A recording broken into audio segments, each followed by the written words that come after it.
رزق میں برکت نہیں ہے، کوئی وظیفہ بتا دیں۔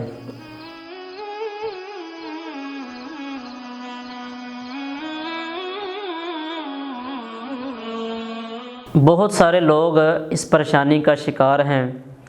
کہ رزق کے اندر برکت نہیں ہے، تو کہتے ہیں کہ وظیفہ بتائیں کہ ہمارے رزق کے اندر برکت آئے۔ میرے عزیز ساتھیوں، بھائیوں، میری معزز محترم ماؤں اور بہنوں، یہ بات یاد رکھیں۔ سب سے پہلی بات تو یہ ہے کہ اپنے رزق کو حلال بنائیں، حلال طریقے سے کمائیں، حلال کھائیں۔ جب رزق میں حرام کی آمیزش ہوتی ہے، جب رزق میں حرام شامل ہوتا ہے،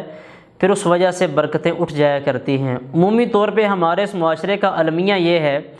ہر دوسرا بندہ وہ سودی کاروبار میں ملوث ہے، اس کو کسی نہ کسی طریقے سے بینک والوں نے پھنسایا ہوا ہے، اس کو کسی نہ کسی طریقے سے کسی کمپنی نے پھنسایا ہوا ہے، اور جب بندہ اپنا رقم، اپنا پیسہ بڑھانے کے لیے سودی کاروبار کے اندر چھلانگ لگاتا ہے، تو پھر اس کے رزق سے برکت اٹھ جاتی ہے۔ ایک بندہ جو ہے مہینے کے ہو سکتا ہے 2 لاکھ روپے کما رہا ہے، ایسی کو مصیبت اللہ رب العالمین کی طرف سے آ گئی کہ وہ پچھلے پورے سال کا کمایا ہوا وہ 2-3 ہفتوں کے اندر نکل جائے گا۔ تو لہذا سب سے پہلی گزارش یہ ہے کہ اپنے رزق کو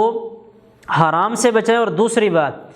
اللہ رب العالمین پہ توکل رکھیں کہ رزق کا مالک اللہ رب العالمین ہے، حرام کی طرف نہ جائیں، حلال کمائیں، وہ چاہے تھوڑا ہی ہے، اور اس کے اوپر یہ خیال کریں کہ اللہ رب العالمین دینے والا، اللہ رب العالمین نے دینا ہے۔ سنن ترمذی کی حدیث ہے، اللہ کے رسول صلی اللہ علیہ وسلم فرماتے ہیں کہ لو توکلتم علی اللہ حق توکلہ لرزقتم کما ترزق الطیر تغدو خماسا وتروح بطانا۔ فرمایا اگر تم اللہ رب العالمین پہ توکل کرو جیسے توکل کرنے کا حق ہوتا ہے، فرمایا تمہیں بھی اللہ رب العالمین ایسے رزق دے جیسے اللہ تعالیٰ پرندوں کو رزق دیتا ہے کہ پرندے صبح صبح گھونسلوں سے بالکل بھوکے پیٹ جاتے ہیں اور شام کو پیٹ بھر کے واپس آتے ہیں۔ تو لہذا ایک تو حرام سے اپنے رزق کو بچائیں، اللہ رب العالمین پہ توکل رکھیں کہ ہمارے حلال کمانے سے کوئی ہمیں فرق نہیں پڑتا، اسی کے اوپر قناعت اختیار کریں، اور تیسری بات اللہ رب العالمین سے اپنے گناہوں کی معافی مانگیں۔ سورہ نوح کی آیت نمبر 10، 11 اور 12 میں نوح علیہ السلام نے اپنی قوم کو یہ بات کہی تھی کہ فَقُلْتُ اسْتَغْفِرُوا رَبَّكُمْ إِنَّهُ كَانَ غَفَّارًا يُرْسِلِ السَّمَاءَ عَلَيْكُمْ مِدْرَارًا وَيُمْدِدْكُمْ بِأَمْوَالٍ وَبَنِينَ کہ اللہ رب العالمین سے معافی مانگو، اللہ رب العالمین تمہارے گناہ بھی معاف کرے گا، اور اللہ تعالیٰ تمہیں بارشیں بھی عطا کرے گا، اور اللہ تعالیٰ تمہیں مال اور بیٹے دے کے اللہ تعالیٰ تمہاری مدد بھی کرے گا۔ تو لہذا یہ رزق میں برکت کے لیے اور بھی کئی سارے اسباب ہیں، لیکن بنیادی اسباب یہ اپنے رزق کو حرام سے پاک کریں،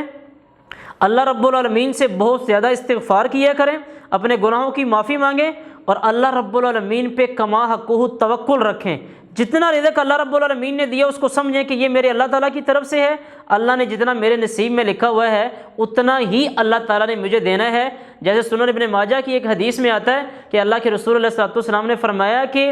بندہ دنیا کی خاطر اس کی نیت، اس کا سارا مقصد دنیا بن جاتا ہے، لیکن ولم یاتہ من الدنیا الا ما کتب لہ، بندہ سارا کچھ اس دنیا کے لیے کرتا رہتا ہے لیکن دنیا میں سے اس کو ملتا وہی ہے جو اس کے مقدر میں لکھا ہوتا ہے۔ تو اللہ رب العالمین پہ توکل کریں، یہ 2-3 باتوں کا خیال کریں، انشاءاللہ تعالیٰ جو اللہ تعالیٰ کے جو عبادات ہیں، نماز ہے، روزہ ہے، ان کی پابندی کریں، اللہ رب العالمین ضرور آپ کے رزق میں برکتیں، رحمتیں عطا کرے گا۔